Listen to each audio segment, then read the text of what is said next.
Welcome back to Lovin Dubai show. By now, you're probably aware of the news surrounding tenancy rules for cohabitation and registrations. But what does that mean for you, and what are the considerations that could come with it? Here to tell us all about the new rules is Omar Heloo, lawyer and dear friend of the show. Welcome back. Thank you so much. Thank you very much. Thank you for having me today.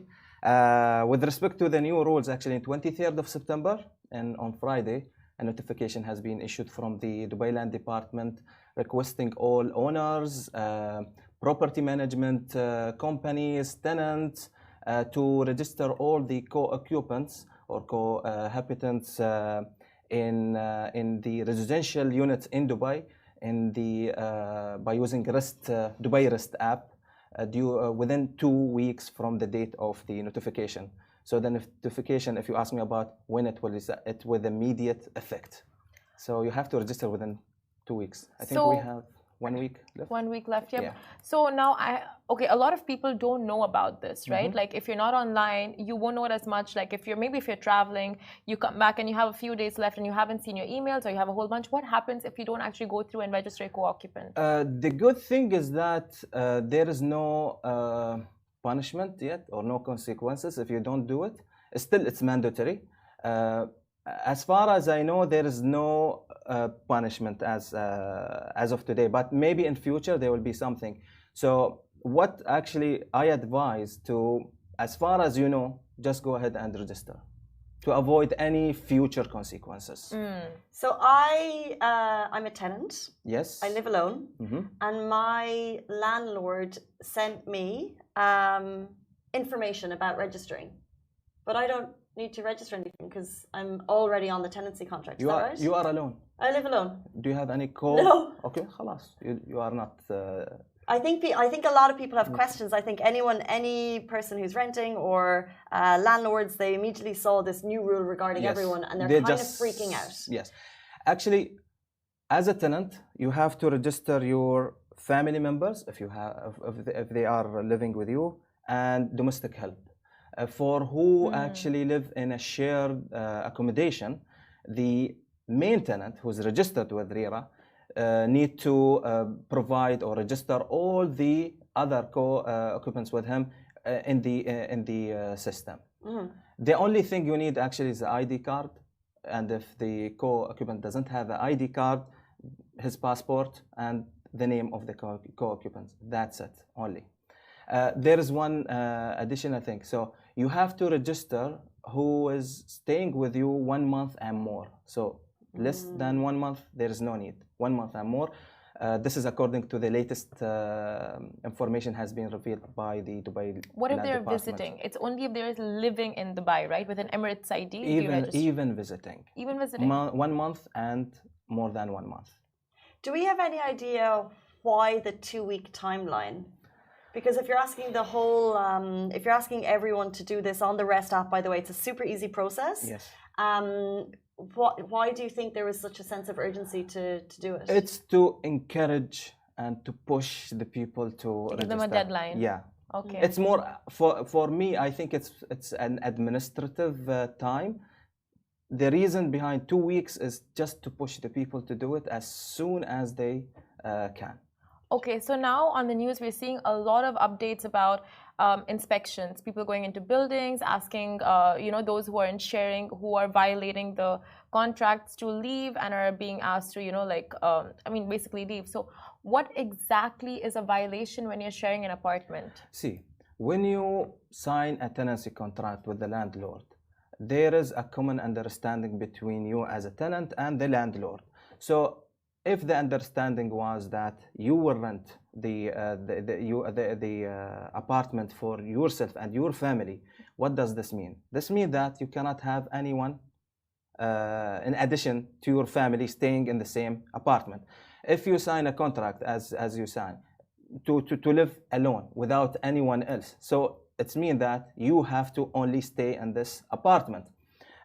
If you breach this understanding or breach the contract, then the landlord cannot kick you out from with immediate effect, because in Dubai nobody can kick you out from your apartment without having a proper judgment and order from the rent dispute center.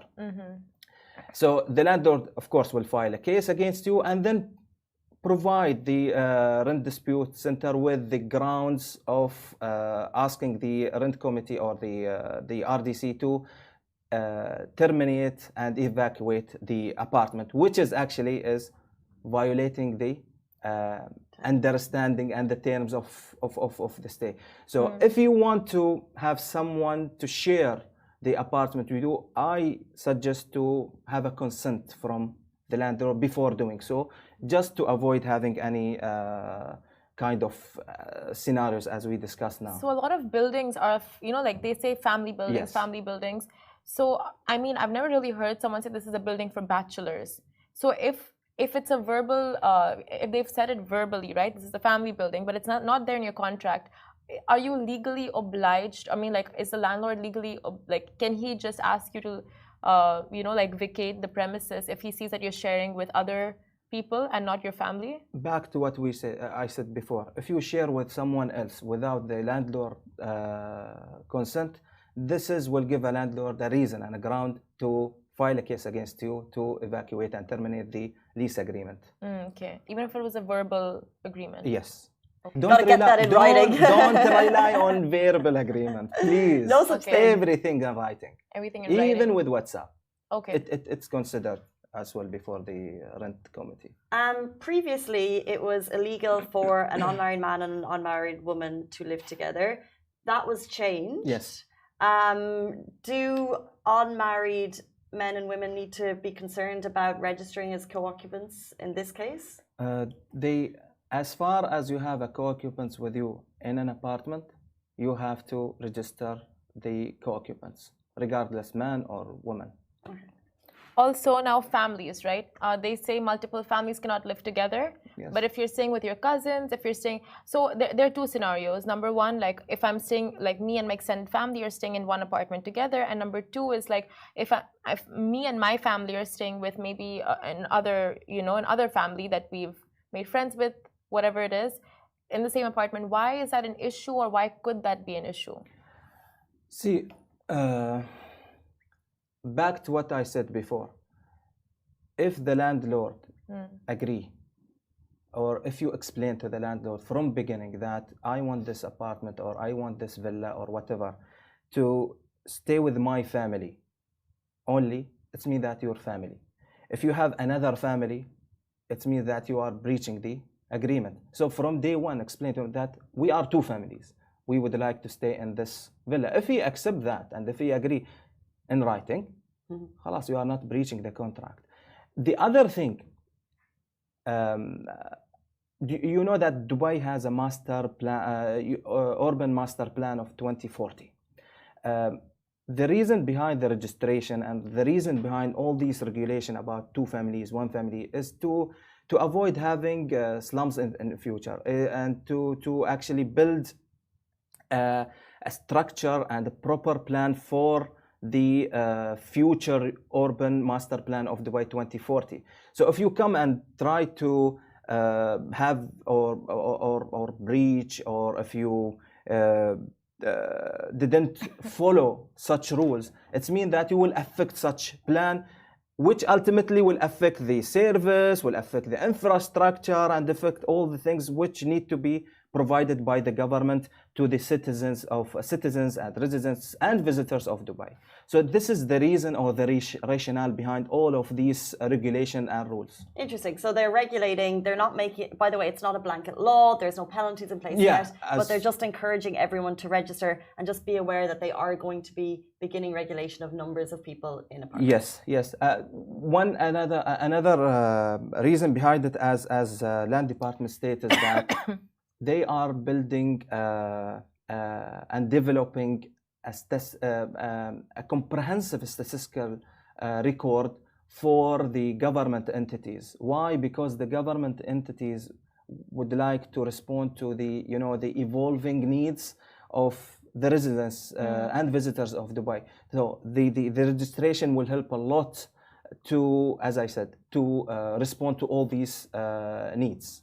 Okay, like understanding nature, the demographic, the population numbers and all of that. Okay, so in terms of violations, like if I have, for example, a one-bedroom apartment, how many do you know how many people max can stay in that apartment? To be honest with you, I don't have the exact number, but it's more about common sense. It's a common sense. The law is a common sense. Yeah, of course. You know, it's a logic thing. Yeah. So you cannot 12 people stay in one bedroom. It's maybe 2 or maximum. Or as you said, 3, what you have agreed on with the landlord. Exactly. Okay, and when is the tenant in the right? You know, with all these new rules and regulations coming in, what, how do you know when you're in the right, or how to find out if you, me as a tenant, I'm in the right side of law?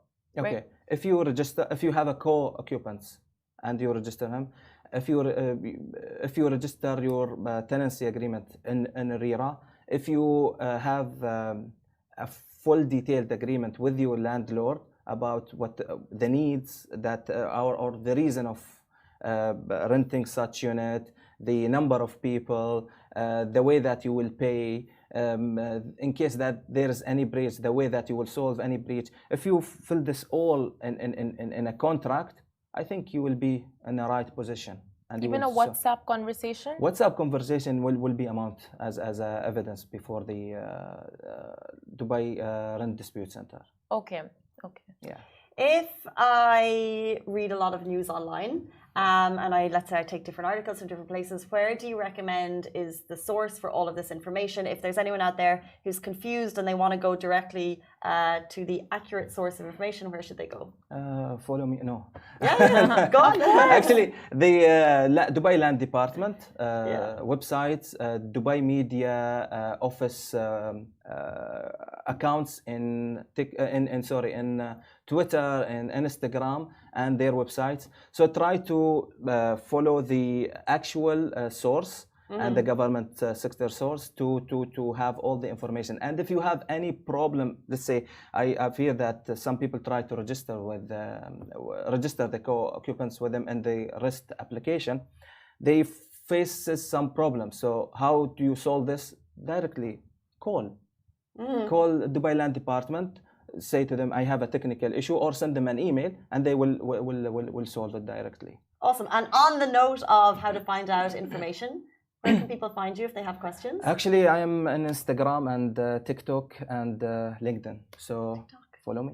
And you are incredible. Omar Al Heloo or Omar Al Heloo, yeah. And actually, all of my posts come with subtitles. So English subtitles? English subtitles. Perfect. Yes. Thank you so much. You're incredible. You're like, you are our go-to lawyer for any and all questions related to like just Dubai and laws and regulations. So thank you so much. You are welcome, Simran. Thank you very much to having me today. Not at all. What a great way to end the show, and what a great way to start the weekend. That was Omar Al Heloo. Thank you for answering all of our questions about the new laws of co-occupancy registration in Dubai. And we're back with you on Monday morning. Thank you very much. Thank you. Bye. Stay safe and please wash your hands. Bye.